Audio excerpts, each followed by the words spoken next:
आज हम पढ़ेंगे कक्षा 8 का पाठ पारे जिसका नाम है घर्षण। प्यारे बच्चों, आपने ट्रैफिक सिग्नल पर कार अथवा ट्रक चालक को अपने वाहन यानी गाड़ी को मंद करते यानी उसकी स्पीड को कम करते हुए देखा होगा। और जब भी आवश्यक होता है आप भी ब्रेक लगाकर अपनी साइकिल को मंद करते हो। मंद करने का मतलब आप उसकी गति को कम करते हो। तो आपने कभी सोचा है कि ब्रेक लगाने पर वाहन की गति कम क्यों हो जाती है? और केवल वाहन ही नहीं, कोई भी वस्तु जो किसी अन्य वस्तु के पृष्ठ पर गति कर रही होती है उस स्थिति में भी मंद हो जाती है जब उस पर कोई बाहरी बल न लगाया गया हो। आज हम इसी विषय पर चर्चा करने वाले हैं और सीखने वाले हैं यह कौन सा बल होता है जो इस प्रकार से किसी भी वस्तु की गति को मंद कर देता है। यानी आज हम चर्चा करेंगे घर्षण के विषय में। क्या होता है घर्षण बल? प्यारे बच्चों, घर्षण बल सभी गतिशील वस्तुओं पर लगता है और इसकी दिशा सदैव गति की दिशा के विपरीत होती है।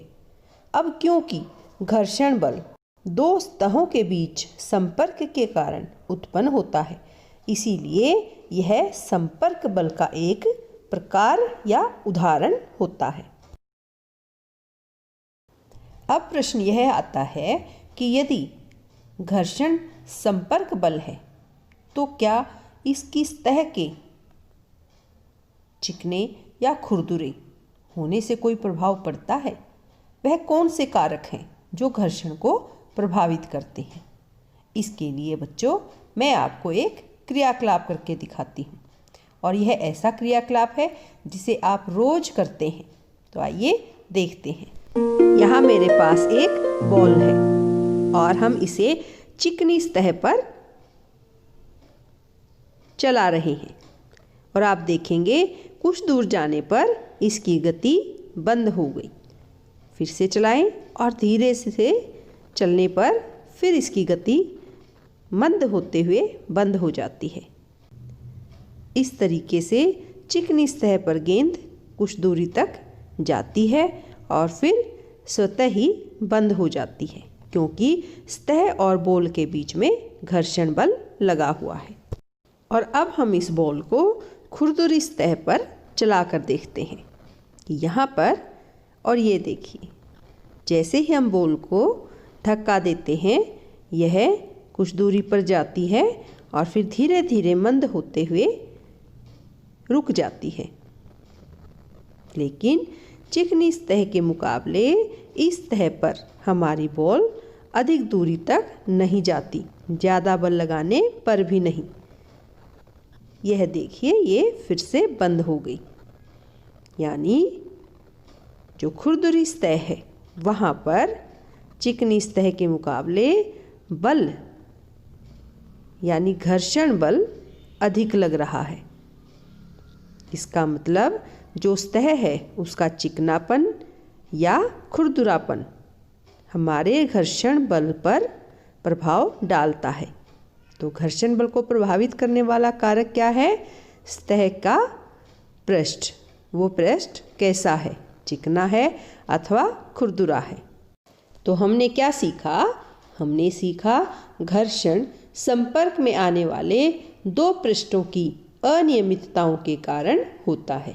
ऐसे पृष्ठ जो देखने में बहुत चिकने लगते हैं उनमें भी बहुत सारी सूक्ष्म अनियमितताएं एक दूसरे के भीतर धंस जाती हैं और जब हम एक पृष्ठ पर दूसरे पृष्ठ को गति कराने का प्रयास करते हैं तो हम इस अंतबंधन यानी इंटरलॉकिंग पर पार पाने के लिए कुछ बल लगाते हैं और खुरदुरे पृष्ठों पर ये अनियमितताएं अधिक संख्या में होती हैं, इसीलिए ऐसे पृष्ठों पर हमें अधिक बल लगाना पड़ता है।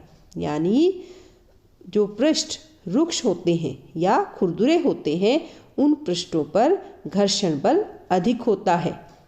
इसीलिए जब कभी आपका पैर किसी केले के छिलके पर आता है तो आप फिसलकर गिर जाते हैं, या किसी साबुन की सतह वाले फर्श पर या तेल गिरे फर्श पर आप फिसल जाते हैं, यानी वहाँ घर्षण कम होता है क्योंकि वह सतह खुरदुरी नहीं है, यानी वहाँ पर घर्षण बल कम है। और ठीक ऐसा ही होता है जब आप कैरम बोर्ड खेलते हैं। याद कीजिए, कैरम खेलने से पहले आप कैरम के जो बोर्ड होता है उसकी सतह पर पाउडर छिड़कते हैं। ऐसा क्यों करते हैं? ताकि कैरम और जो स्ट्राइकर होता है उस स्ट्राइकर के सतह के बीच घर्षण कम हो जाए और वह आसानी से गति कर पाए। तो घर्षण जो है वह अति महत्वपूर्ण है, और जो पृष्ठ होता है उसका रुक्ष या चिकना होना घर्षण बल पर अपना प्रभाव डालता है। तो यह था अपना आज का क्रियाकलाप, और हमने सीखा घर्षण के विषय में। फिर मिलेंगे, तब तक के लिए